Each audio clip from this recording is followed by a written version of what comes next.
সুপ্রিয় দর্শক, স্বাগত জানাচ্ছি সম্পাদকীয়তে। আমি মুস্তফা দানিশ। আমাদের আজকের বিষয় অস্বস্তির ভোট। আর এই নিয়ে আলোচনার জন্য আমাদের স্টুডিওতে উপস্থিত আছেন সৈয়দ মোয়াজ্জেম হোসেন আলাল, যুগ্ম মহাসচিব বিএনপি, এবং ওই প্রান্তে আছেন ডাক্তার মুস্তাক হোসেন, স্থায়ী কমিটির সদস্য বাংলাদেশ জাসদ, এবং আমরা কিছুক্ষণের মধ্যে আশা করছি ইকবাল সোবহান চৌধুরী, সম্পাদক ডেইলি অবজারভার ও চেয়ারম্যান ডিবিসি নিউজ।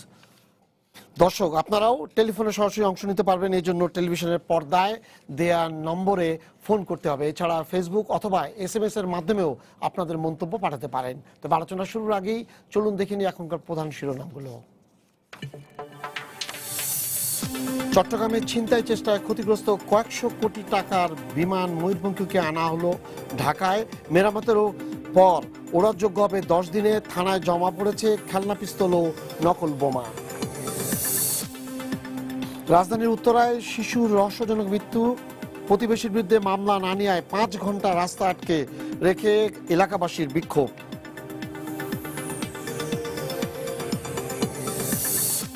রাতমহলে ঢাকা উত্তর সিটির মেয়র পদে উপনির্বাচন। ভোট কেন্দ্রের আশপাশে ছাড়া যান চলাচল স্বাভাবিক। সব দলের অংশ না নেওয়া কমিশনের জন্য অস্বস্তিকর। ব্রিফিংয়ে সিইসি। গ্যাটকো দুর্নীতি মামলায় প্রায় 2.5 ঘন্টা দেরিতে আদালতে বেগম জিয়া। বিচারকের অপেক্ষা। অভিযোগ গঠনের শুনানি 10 মিনিট চলার পর মুলতবি।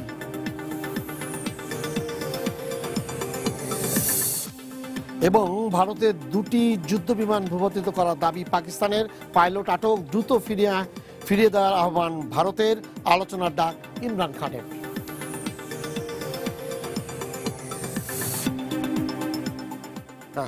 যেটা অস্বস্তির ভোট, কালকে যে উত্তর সিটি কর্পোরেশনের মেয়র পদের উপনির্বাচন আছে, পাশাপাশি ওয়ার্ড যেগুলো আছে তার কাউন্সিলর পদে নতুন যে ওয়ার্ডগুলো যুক্ত হয়েছে 18টা করে উত্তর এবং দক্ষিণে, তাদের ভোট গ্রহণ কালকে আছে। কোনো তাপ নাই, কোনো কিছুই নাই, কিন্তু আমরা এটাকে অস্বস্তির ভোট বলছি। আপনি কি বলছেন? আপনাকে ধন্যবাদ। সম্মানিত আলোচক এবং দর্শক শ্রোতা যারা আছেন সবাইকে ধন্যবাদ বিএনপির পক্ষ থেকে। আমি এটাকে শুধু অস্বস্তির ভোট বলছি না, এটাকে বলছি যে অশান্তির ভোট। অশান্তির ভোটটা হচ্ছে যে মানুষ একটু শান্তিতে ছিল। 30শে ডিসেম্বরে যে কাহিনী হয়েছে, 29 তারিখ রাতে হয়েছে, সেই কাহিনীর পর মানুষ একটু শান্তিতে আছে। রাজনৈতিক কোনো বিশৃঙ্খলা এই মুহূর্তে নেই।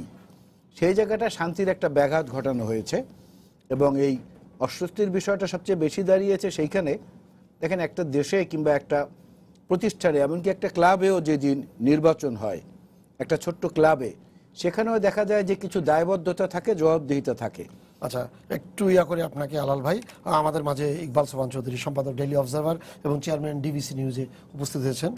জি, দায়বদ্ধতাটা থাকে। দায়বদ্ধতা থাকে এই কারণে যে স্টেক হোল্ডাররা যারা ভোটটা দিল, তাদের কাছে একটা হৃদয়ের কি বলে বন্ধন তৈরি হয় তাদের সঙ্গে। এবং সেই দায়বদ্ধতার ব্যাপারটা যতক্ষণ থাকে তখন পর্যন্ত স্বস্তি অস্বস্তি, শান্তি অশান্তির ব্যাপারগুলো অঙ্গাঙ্গিভাবে জড়িত হয়। আপনি দেখেন, আপনারাই মিডিয়ায় প্রচার করেছেন, অসংখ্য প্রিন্ট মিডিয়ায় এটা বেরিয়েছে, অনলাইনেও আছে, যে ভোট কিন্তু ভোটাররা জানছে না।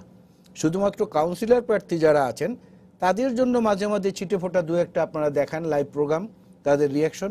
এছাড়া এই ভোটের কোনো তাপ, কোনো স্বস্তি কোথাও নেই। আর একমাত্র শক্তিশালী প্রার্থী যিনি সরকারি দলের আনুকূল্য পুষ্ট, সেই আতিকুল ইসলাম সাহেব ওনার পোস্টারে যে স্লোগানটি লিখেছেন, তার মধ্য থেকে এই ঢাকা মহানগরীর দৈন্যদশাটা, একদম হীনতা, দারিদ্রতা, বিশৃঙ্খলা চূড়ান্তভাবে ফুটে উঠেছে। উনি ওনার পোস্টারে 3টি স্লোগান লিখেছেন, 3টি শব্দ ব্যবহার করেছেন। সুস্থ, সচল, আধুনিক ঢাকা করতে চাই। এর বিপরীতে যদি আমরা দাঁড়াই, তার মানে ঢাকা অসুস্থ। সচল উনি চান, মানে ঢাকা অচল। উনি আধুনিক চান, তার মানে ঢাকা পৌরাণিক।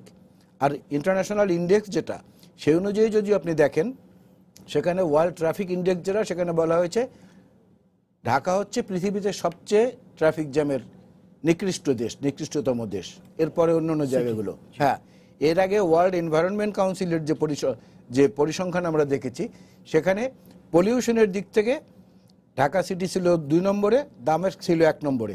এখন দামেস্ক চলে গেছে 2 নম্বরে, আমরা উঠেছি 1 নম্বরে মাঝখানে। এখন আবার আমরা দ্বিতীয়তে এসেছি। অর্থাৎ বহুদিন ধরে, তারপরে আপনার নিমতলি ট্র্যাজেডির পরে এই চকবাজারের যে মর্মান্তিক ঘটনা, এর মধ্যে আবার এই বিমান ছিনতাই, সব কিছু মিলিয়ে মানুষ যে একটা অশান্তি কিংবা একটা ভীতিকর পরিস্থিতির মধ্যে আছে, তার মধ্যে এই নির্বাচনটা একটা নতুন একটা মানে ব্যঞ্জনা দিয়েছে, যেটার মধ্যে দেওয়ার চেষ্টা করা হয়েছে, কিন্তু সাধারণ মানুষের মধ্যে এটা কোনো সাড়া জাগেনি, কোনো প্রতিক্রিয়া তৈরি করতে পারেনি। এই ভোটের কোনো অর্থ আমি বুঝি না। এর চেয়ে বরং যেহেতু প্রতিদ্বন্দ্বিতা শক্ত হবে না, এত টাকা পয়সা, এত আইনশৃঙ্খলা বাহিনীকে নিয়োগ করে মানুষকে ভোগান্তির মধ্যে না ফেলে মোটরসাইকেল নিষেধ করেছে গতকাল রাত 12টা থেকে, হরদম মোটরসাইকেল চলছে। এখন আমি আপনার স্টুডিওতে আসার আগেও দেখে আসলাম, ঢাকা উত্তরে পুরো দমে মোটরসাইকেল চলেছে, সারাদিন চলেছে। মানুষকে অশান্তির মধ্যে না ফেলে বরঞ্চ একটা গেজেট করে কিংবা একটা জায়গাকে পাইলট এরিয়া, পাইলট প্রজেক্ট হিসেবে নিয়ে একটা এরিয়ায় সাধারণ মানুষের মতামত নিয়ে যে বেশি, যার পক্ষে বেশি আসে তাকে গেজেট নোটিফিকেশন করে দিলে সেটা বরঞ্চ ভালো হতো।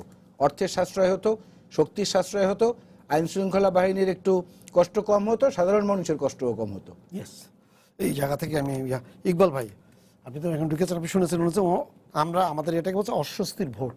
আমাদের আজকের বিষয়টা ছিল, উনি বলেছেন না অস্বস্তি না, এটা অশান্তির ভোট। উনি বলছে যে মানুষ তো ভালো নাই এবং এই ভোটটাও আমাদেরকে কোনো ভালো কিছু দিচ্ছে না। এরপরেরটুকু তো আপনি শুনেছেন। জি, প্রথম প্রশ্ন হলো, যে কোনো ভোট এটা কিন্তু কারো ব্যক্তির প্রয়োজনে নয়, এটি আইনের প্রয়োজনে, সংবিধানের প্রয়োজনে এবং প্রাতিষ্ঠানিক প্রয়োজনে। যেমন ধরুন যে ভোটটি হচ্ছে ঢাকা উত্তরের মেয়র পদে মেয়র পদে, এটি হলো বাই ইলেকশন।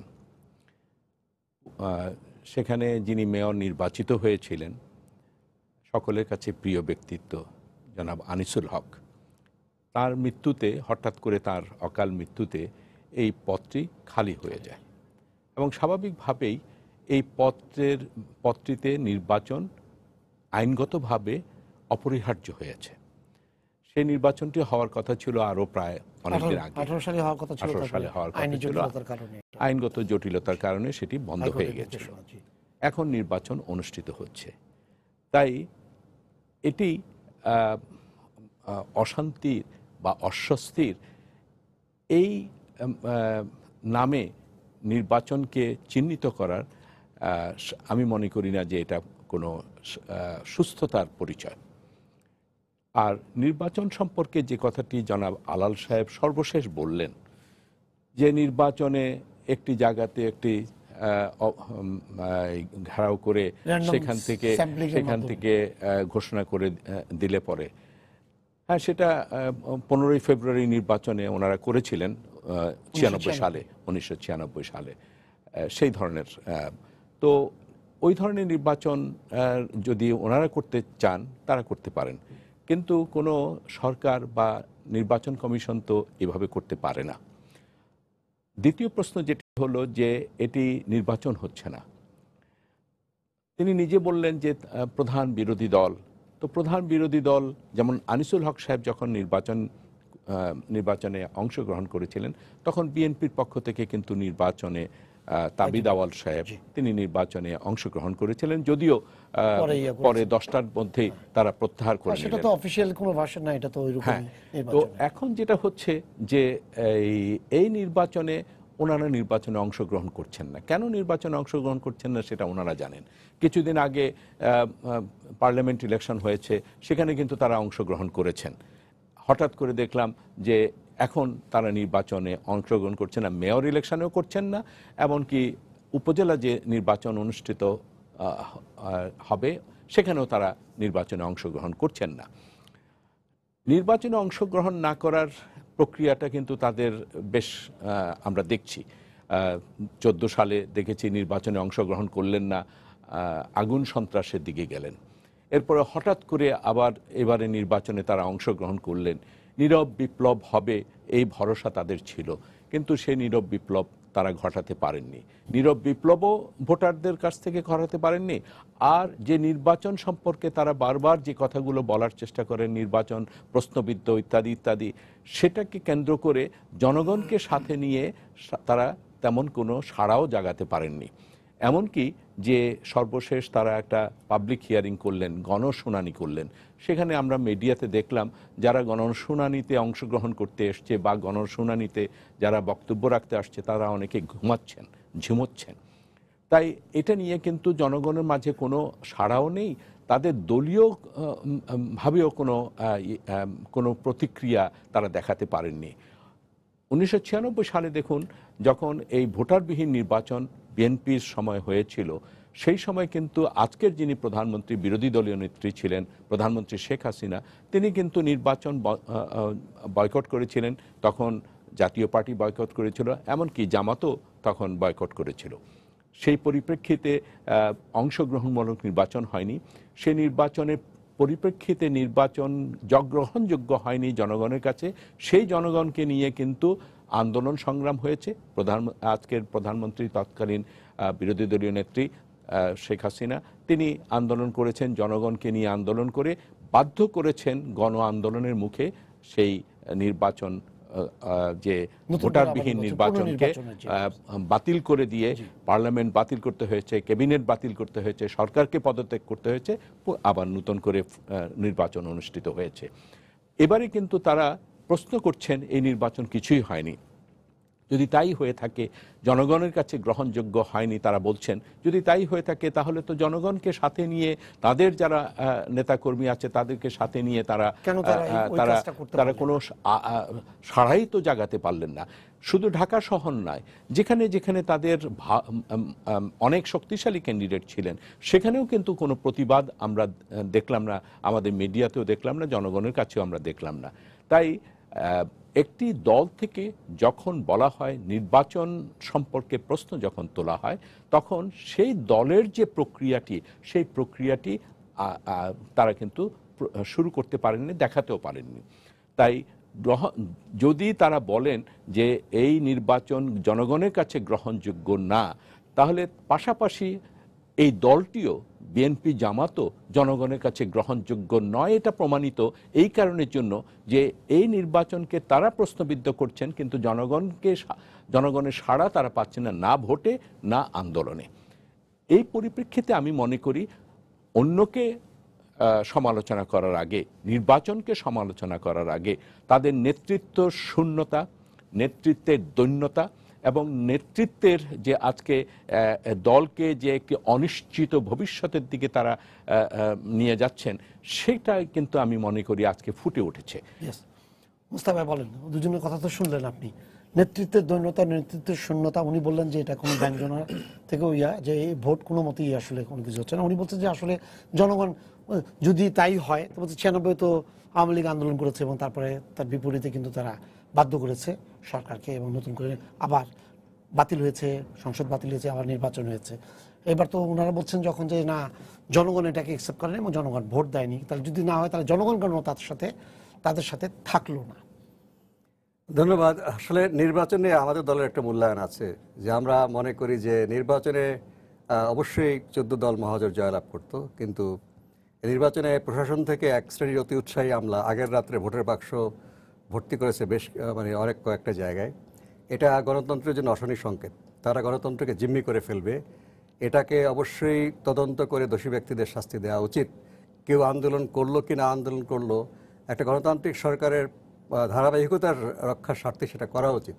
আন্দোলন করে তাদের কৌশলের বিষয়ে তারা কীভাবে এগোচ্ছেন, আমরা এই বক্তব্যটা দিয়েছি এবং 14 দলের ভিতরে বক্তব্য দিয়েছি। আমরা বলেছি যে মানুষ এত বড় একটা বিজয় হলো 14 দলের, বিজয়টা ঠিকই আছে, নির্বাচনের মোট ফলাফলের উপর খুব একটা প্রভাব বিস্তার করতো না, এই যে অতি উৎসাহী সিল মারামারি না করলেও। এর ফলে জনগণ কিন্তু একটা বিষণ্ণতা আক্রান্ত। আপনি বলছেন অস্বস্তি, আমি বলছি বিষণ্ণতা আক্রান্ত। আমরা আহ্বান জানিয়েছি, আচ্ছা, আমরা যে প্রস্তাব নিয়েছি যে ভবিষ্যৎ যে নির্বাচনগুলো, সেগুলো যেন এই ত্রুটি থেকে মুক্ত হয়। আমরা আশা করব যে এই যে উপনির্বাচন হচ্ছে, মেয়র নির্বাচন, সেখানে বিরোধী দলের কেউ অংশগ্রহণ করেনি। আমরা আরেকটা আহ্বান জানিয়েছিলাম যে স্থানীয় সরকার নির্বাচনে যদি আমরা প্রাণ সঞ্চার করতে চাই, দলীয় মার্কার ভিত্তিতে নির্বাচনে তুলে দেওয়া উচিত। কারণ এই ঘটনার পরে, জাতীয় নির্বাচনের পরে রাজনৈতিক দলগুলোর মধ্যে মিশ্র প্রতিক্রিয়া আছে। এবং যারা সরকারের সাথে আমরা জোটে আছি, আমরাও নির্বাচন করতে কিন্তু আগ্রহ প্রকাশ করছি না। আজকে কিন্তু জাতীয় পার্টি শুধু অংশগ্রহণ করেছে, যারা বিরোধী দল সংসদে, কিন্তু অন্য কোনো দলের প্রার্থী দেখছি না আমরা, ইভেন উপজেলা নির্বাচনে না। এখানে দলীয় মার্কা যদি তুলে দেওয়া হয় তাহলে অনেক প্রার্থী আসতো যারা দলীয় মার্কা থেকে নির্বাচন করতে স্বস্তি বোধ করছেন না, জাতীয় নির্বাচনের এই বিষণ্ণতামূলক কর্মকাণ্ডের কারণে সেটা প্রাণ বন্ধ হতো, সেটা অবশ্য গ্রহণ করা হয়নি। আমরা বাংলাদেশ জাসদ কেন করছে না? আপনার যে আমাদের সমস্যা হয়েছে যে নির্বাচন কমিশন আমাদের যে নির্বাচনের আগে সকল যোগ্যতা থাকার পরেও আমাদেরকে তারা নিবন্ধন দেয়নি, এবং আমরা বলেছি এটা খুবই অন্যায় হয়েছে, এবং আদালতের নির্দেশে একটি দল তারা নিবন্ধন পেয়েছে মাত্র, তারাও নির্বাচন করছে না। তো সেক্ষেত্রে আমরা সেই দলীয় মার্কা আমাদের নেই, আমাদের স্বতন্ত্র করতে হতো। আমাদের দলের কর্মীরা উৎসাহিত নয় যে যেভাবে নির্বাচনটা হয়েছে। আমাদের একজন সদস্য অবশ্য নির্বাচিত হয়েছেন, তিনি প্রথম থেকে আওয়ামী লীগের পক্ষ থেকে মনোনয়ন জমা দিয়েছেন, বাদল ভাই, তিনি তিনি অন্যরা হয়তো দ্বিতীয় পর্যায়ে নৌকা নিয়েছেন। আমাদের প্রার্থী প্রথম পর্যায়ে থেকে নৌকা নিতে বাধ্য হয়েছেন কারণ দলীয় মার্কা নেই। তো সেক্ষেত্রে আমরা আশা করব নির্বাচনে প্রার্থী যারাই হন না কেন এই উপনির্বাচনে যেন নির্বাচনে যে অনিয়মের যে গুরুতর অভিযোগগুলো আছে সেগুলো হবে না আশা করি। এবং নির্বাচন কমিশনও আমার মনে হয় সতর্ক হয়েছেন, যেমন কবিতা খানম তিনি এক জায়গায় মন্তব্য করেছেন ঢাকার বাইরে উপজেলা নির্বাচনের প্রস্তুতি, যে আগের রাত্রে ব্যালট বাক্স ভরার মতো যেন কোনো ঘটনা না ঘটে। অর্থাৎ তারা জিনিসটা অফিসিয়ালি স্বীকার না করলো এই যে একটা অপকর্ম ঘটেছে প্রশাসনের দেখুন দলীয় কর্মীরা সিলটিল মারে, তারা জাল ভোট দেয়, সেগুলো অনেকটা আমরা জানি। হ্যাঁ, কিন্তু প্রশাসনের লোকেরা আগের রাত্রে সিল মারবে এটা কিছুতে মেনে নেওয়া যায় না। কাজে এটা নির্বাচন কমিশনের কবিতা খানম তাই বলেছেন। এবং আমরা আশা করি আরেকটা যে ডাকসু নির্বাচন সামনে আছে সেটা যেন একটা প্রাণবন্ত নির্বাচন হয়, সকল দল অংশগ্রহণ করছে, যেন আমাদের যে ঘাটতি এবং বিষণ্ণতা নির্বাচনগুলো এটা পুষিয়ে যায় ডাকসু নির্বাচন। হ্যাঁ, সেখানেও নির্বাচনের ফলাফল আমরা জানি যে নির্বাচনের ফলাফল যা হবে সেটা অনেকে আমরা ধরছি, কারণ অনেক দিন ধরে ঢাকা বিশ্ববিদ্যালয়ে সমস্ত সংগঠন কাজ করতে পারেনি, এমনকি যারা ছাত্র সংগ্রাম পরিষদ, আওয়ামী লীগ, ছাত্রলীগ বাদে অন্যরাও করতে পারেনি, তারাও কষ্ট হচ্ছে। কিন্তু আমি বলবো নির্বাচনটা অবশ্যই 11 তারিখে কিংবা 2-1 সপ্তাহ পিছাতে পারে যদি খুব ইয়ে হয়। এটা যেন একটা আদর্শ নির্বাচন হয়, আমাদের সকল ঘাটতি এবং বিষণ্ণতা এখান থেকে আমরা উঠতে ফেলতে পারি, তাহলে পুরনো দিনের যে ঘাটতিগুলো আছে, যে অংশগ্রহণ না করার বিভিন্ন কারণ, বিভিন্ন অজুহাত এবং একটা অস্বস্তি বলেন, বিষণ্ণতা বলেন, অনাগ্রহ বলেন, সেগুলো যেন কাটিয়ে উঠতে পারি এবং এই ধরনের বড় ধরনের ভুল থেকে যেন আমরা সামনে এগোতে পারি, এটাই হচ্ছে আমাদের। ফোন আছে আপনার কাছে, দর্শক আপনার পরিচয় দিয়ে প্রশ্ন করুন। হ্যালো, আসসালামু আলাইকুম। ওয়ালাইকুম আসসালাম। জি, আমি চুয়াডাঙ্গা দর্শনার্থ থেকে ইঞ্জিনিয়ার সেলিম মেহবুব মিথুন বলছি। জি, আমার প্রশ্ন ছোট ছোট করে দুটো স্যারের কাছে প্রশ্ন, ইকবাল সোবান স্যার এবং আলাল স্যারের কাছে। জি, সর্বপ্রথম প্রশ্ন হচ্ছে ইকবাল সোবান স্যারের কাছে, যে আমাদের জাতীয় নির্বাচন হয়ে গেল, কিন্তু আমরা দেখতে পেলাম বিশেষ করে আমাদের চুয়াডাঙ্গার কথা আমি বলতে পারি, চুয়াডাঙ্গার ছেলে, এখানে নির্বাচনে জনগণ ভোট দিতে পারেনি, কিন্তু তারপরও আওয়ামী লীগ দেখলাম সত্যকে মিথ্যা, মিথ্যাকে সত্য বানাচ্ছে। আরেকটা আলাল স্যারের কাছে প্রশ্ন, যে বিএনপি এত বড় জনপ্রিয় দল, তারপরে তারা নির্বাচনে গেল, কোনো প্রতিরোধ করতে পারলো না এবং কোনো আন্দোলন করতে পারলো না, তাদের কি সাংগঠনিক দুর্বলতা?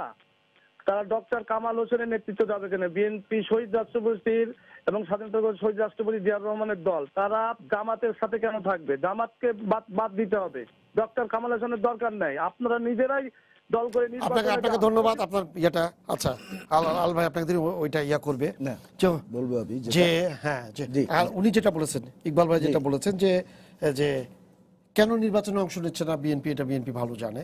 তবে উনি যেটা বলেছেন যে জনগণ, ওনারা বলছেন যে জনগণ ভোট দিতে পারেনি, আপনাদের ইয়াতে জনগণ ভোট দিতে পারেনি, তাহলে জনগণ যদি ভোট দিতে না পেরে থাকে তাহলে কেন জনগণকে নিয়ে বিএনপি আন্দোলনে নামতে পারল? খুবই গুরুত্বপূর্ণ প্রশ্ন এবং চমৎকার, খুব মানে ভালো প্রশ্ন এই মুহূর্তে মানুষের কাছে। কারণ হচ্ছে কি, টোটালিটারিয়ান সিস্টেম বা টোটালিটারিয়ান গভর্নমেন্ট যদি কোনো রকম প্রতিষ্ঠিত করা যায় 3-4 বার পর ক্ষমতায় থেকে, তারপরেও জয় গোস্বামীর কবিতার মতো বললেই মানুষ নিশ্চুপ থাকে। যেমন জয় গোস্বামী বলেছিলেন মধ্যযুগের সাহিত্যে যে হে সুভদ্র নাগরিকগণ, আমাদের এই গণতান্ত্রিক দেশে আজ আমাদের সমস্ত কর্মকে একমাত্র হ্যাঁ বলাই আপনাদের কাজ।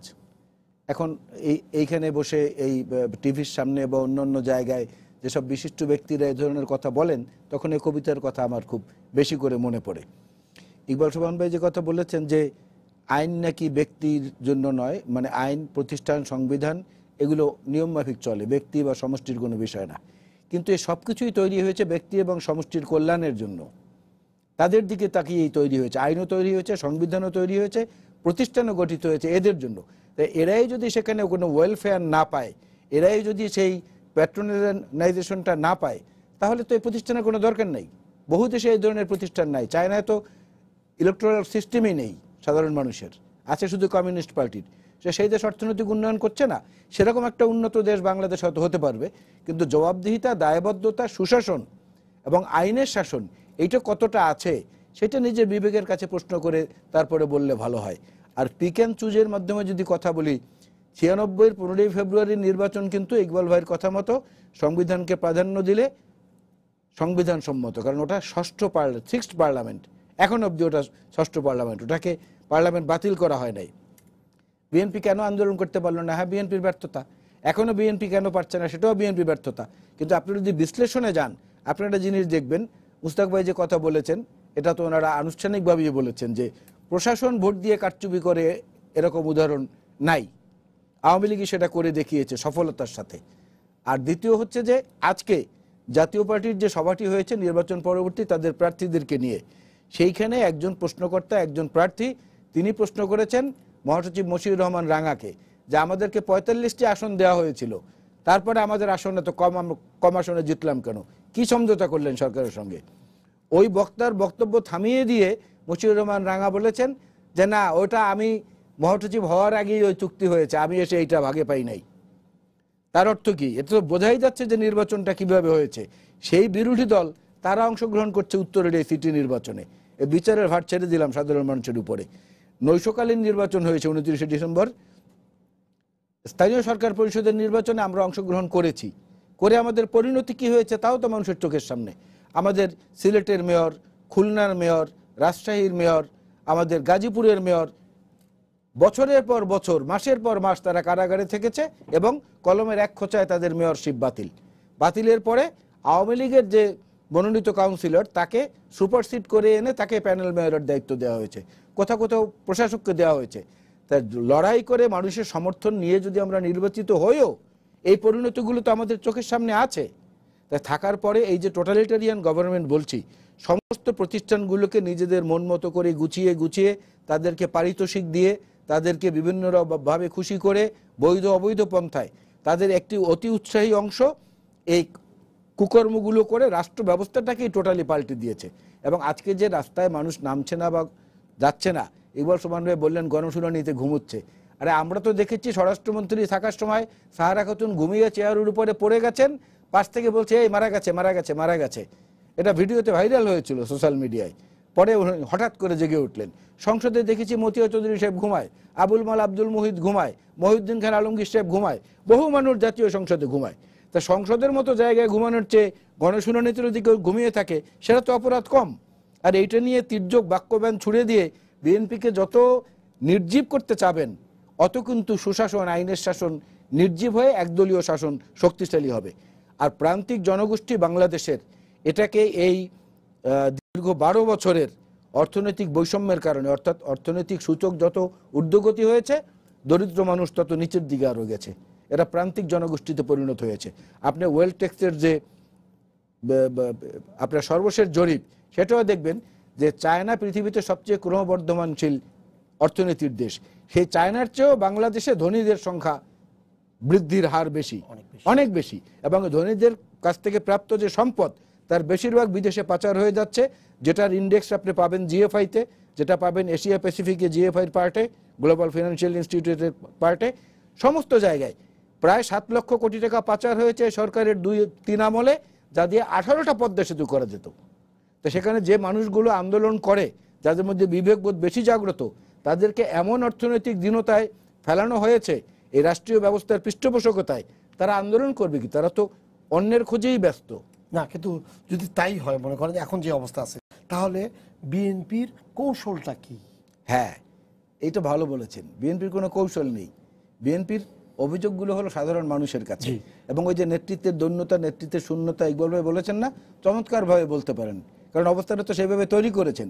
আজকে দেখেন, আজকে আপনি ঢাকা শহরে যে আবহাওয়া, যে যানজট এবং যে দুর্যোগপূর্ণ অবস্থা, এবং আগামীকালকে সরকারি ছুটি ঘোষণা করা হয়েছে, এজন্য সাধারণ মানুষের মধ্যে একটা তাড়াহুড়া, তার মধ্যেও বেগম খালেদা জিয়াকে শরীরের এক পাশ প্রায় অবশ হয়ে গেছে, দাঁতের সমস্যা, তার বিভিন্ন সমস্যা, তার মধ্যেও তাকে আদালতে করে হুইল চেয়ারে হাজির করা হয়েছে বকশীবাজারে।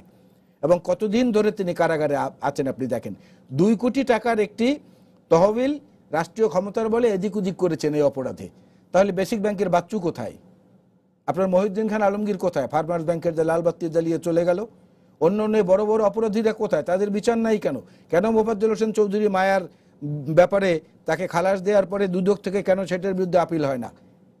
এই যে অবিচার, এই যে অনিয়ম, অর্থাৎ বিরোধী দলকে ধ্বংস করার জন্য সমস্ত রাষ্ট্রযন্ত্রকে সুন্দরভাবে ব্যবহার করা এবং যাদেরকে জোটভুক্ত করা হয়, দলভুক্ত করা হয়, তাদেরকে এখন আবার কৌশল করে বাধ্য করার চেষ্টা করা হচ্ছে যে আপনারা সংসদে বিরোধী দলের আসনে বসেন। অর্থাৎ সব দিক থেকে প্রতিবাদী কণ্ঠগুলোকে স্তব্ধ করে দেওয়ার এমন একটা কৌশল, যেটা হচ্ছে ওই রকম আর কি, যে ঔষধের মধ্যে বা যে ট্যাবলেটটা তেতো লাগে সেটার উপর অনেক সময় চিনির প্রলেপ দিয়ে দেওয়া হয়। আওয়ামী লীগ ওই চিনির প্রলেপ দিয়ে তেতো খাওয়াচ্ছে সারা দেশের মানুষকে। আর সেইটার পক্ষে অনুগ্রহ প্রাপ্ত কিছু মানুষরা জোরে সোরে বলার চেষ্টা করেন। এটাই হচ্ছে আমাদের দুঃখ। হ্যাঁ, ইকবাল ভাই শুনেছেন উনি যেটা বলেছেন, ট্যাবলেটের প্রলেপ লাগিয়ে মিষ্টি দিয়ে ইয়ে করছে। এই কথাগুলো তো অনেক দিন থেকেই শুনি। প্রথম প্রশ্ন হলো 2001 থেকে 2006 এবং জিয়াউর রহমান সাহেবের যে হানা ভোট, সেগুলো কিভাবে হয়েছিল? তারা কি কম চেষ্টা করেছেন এই ক্ষমতাকে কুক্ষিগত করতে? 1 কোটি প্রায় 30 লক্ষ ভুয়া ভোটার বানানোর চেষ্টা করেছিলেন।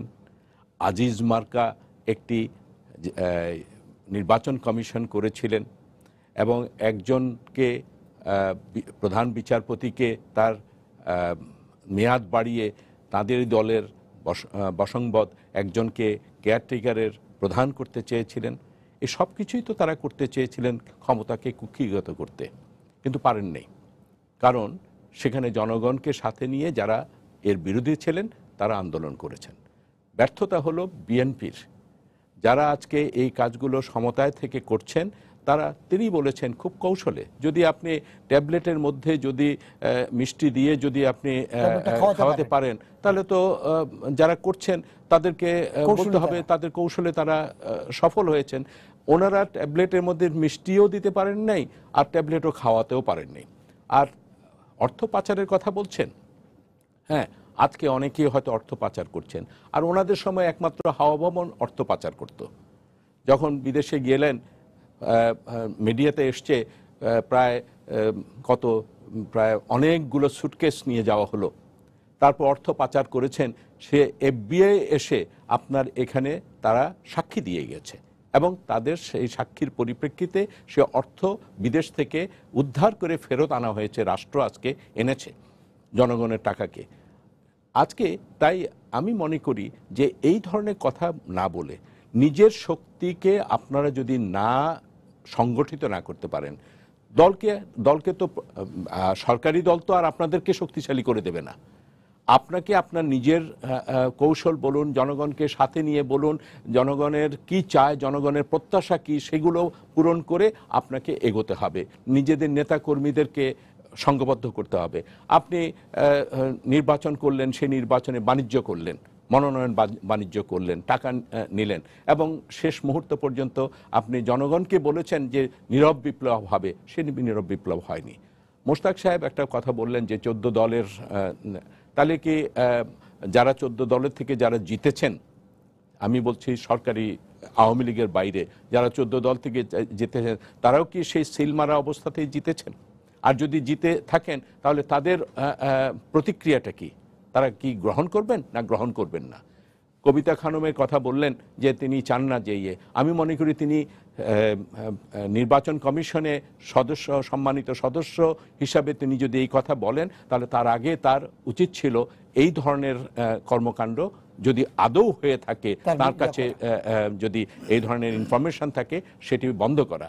বন্ধ না করে তিনি আজকে এই ধরনের সদস্য থেকে এই বক্তব্য, তার নিজের অবস্থানকে, তার নিজের যে পজিশন, সেটাকে বিতর্কিত করছেন। আমাদের মনে আছে জাস্টিস আব্দুর রউফ সাহেব, তিনি তখন প্রধান নির্বাচন কমিশন ছিলেন। মাগুরার যে ইলেকশন, মাগুরাতে অনিয়ম হচ্ছে, তিনি সেখান থেকে নির্বাচনকে বন্ধ না করে তিনি ঢাকায় এসে প্রেস কনফারেন্স করে বললেন যে সেখানকার নির্বাচনের পরিবেশ নেই। তো আপনি তো প্রধান নির্বাচন কমিশন, আপনি মাগুরার থেকে আসার আগে মাগুরার নির্বাচন বন্ধ করে আসতেন, ঢাকায় এসে আপনি প্রেস কনফারেন্স করে বলছেন যে পরিবেশ ছিল না, এবং সেটা পরিপ্রেক্ষিতে কি হয়েছে আমরা সবাই জানি।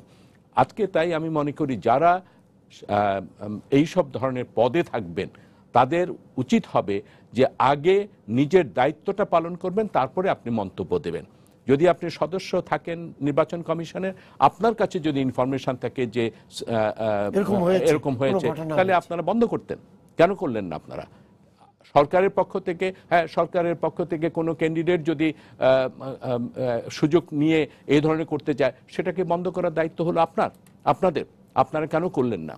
এবং পাশাপাশি যেটি হলো বিরোধী দলের পক্ষ থেকে এইগুলোকে সামনে রেখে আপনি যদি আজকে যদি সরকারি দল হিসাবে আওয়ামী লীগ যদি আলাল সাহেব বললেন যে একদলীয় শাসন, টোটালিটারিয়ান একটা শাসন চাপিয়ে দেওয়ার চেষ্টা হচ্ছে, তো এটা বাধা দেওয়ার বা প্রতিবাদ করার বা এর প্রতিরোধ করার দায়িত্ব তো হলো প্রধান বিরোধী দলের। তারা কেন করতে পারছেন না? কারণ তারা নিজেরাও তাদের নিজেদের অতীতের কর্মকাণ্ড এবং বর্তমানের নিষ্ক্রিয়তা এবং অনিশ্চিত যে তাদের কর্মকাণ্ড, তার পরিপ্রেক্ষিতে তারা এই জনগণের আস্থা তারা হারিয়েছেন। কারণ জনগণ তাদের সাথে আসছে না। তারা যদি বলেন, আমি আবার বলতে চাই, তারা যদি বলেন এই নির্বাচন প্রশ্নবিদ্ধ হয়েছে, আজকের প্রধানমন্ত্রী তিনি বিরোধী দলে থাকাকালীন সময় শেখ হাসিনা 96-এর এই অগ্রহণযোগ্য নির্বাচনকে কেন্দ্র করে জনগণকে সাথে নিয়ে তো আন্দোলন করতে পেরেছিলেন, তা আপনারা কেন করতে পারছেন না? আর আপনাদের নেত্রীর কথা বললেন, আজকে 111-এর সময় আপনাদের নেত্রী এবং আজকের যিনি প্রধানমন্ত্রী তারা দুজনেই তখন অন্তরীণ ছিলেন।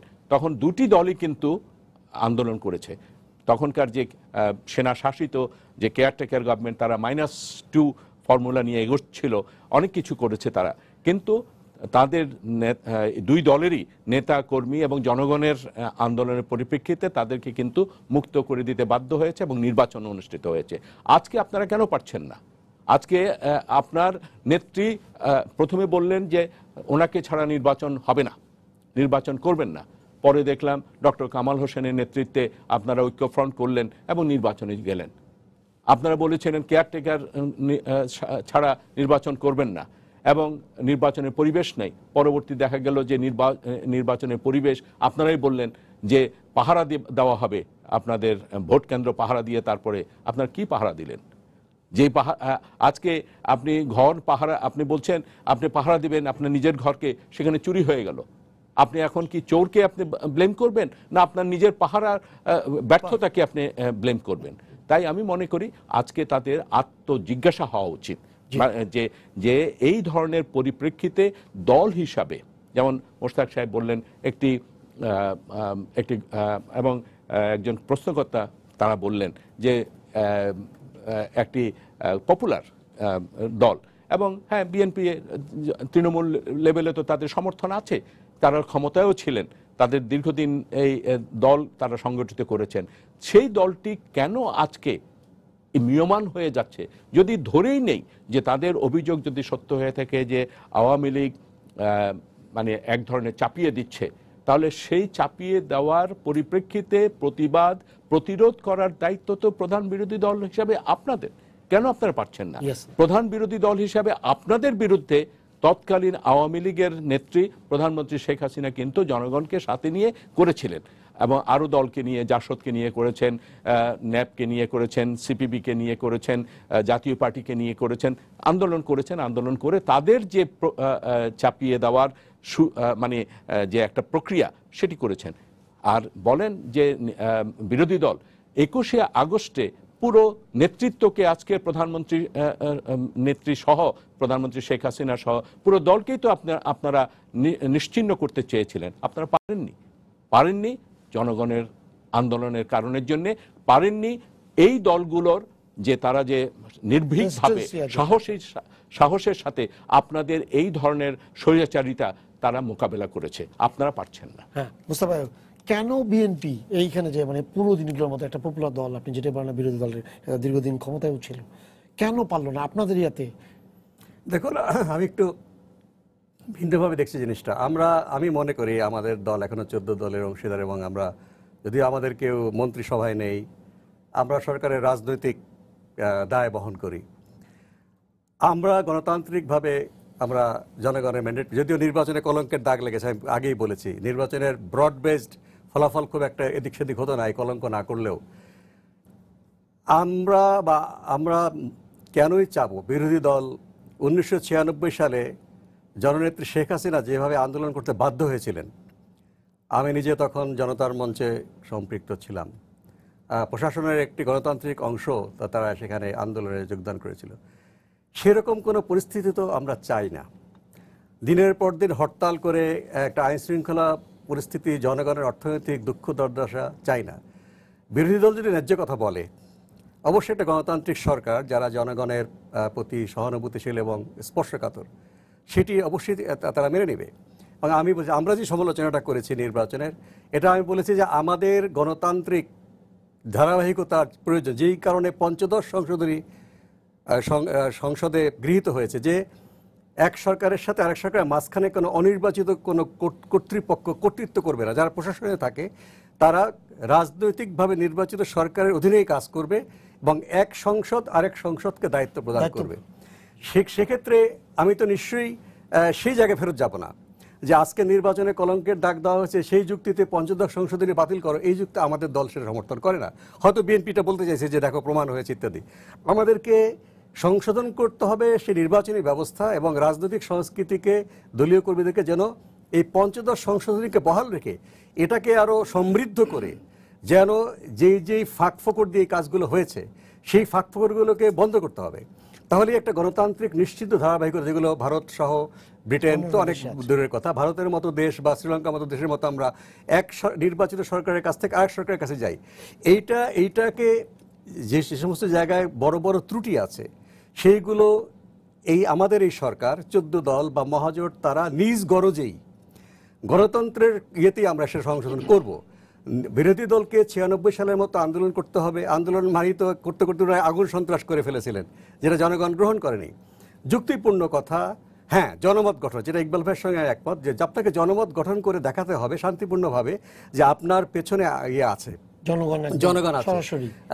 মাননীয় প্রধানমন্ত্রী যখন বিরোধী দলের নেত্রী ছিলেন, যে আন্দোলন আমরা রাজপথে ছিলাম, সেই ধরনের আন্দোলন কিন্তু আমরা রিপিটেশন চাই না।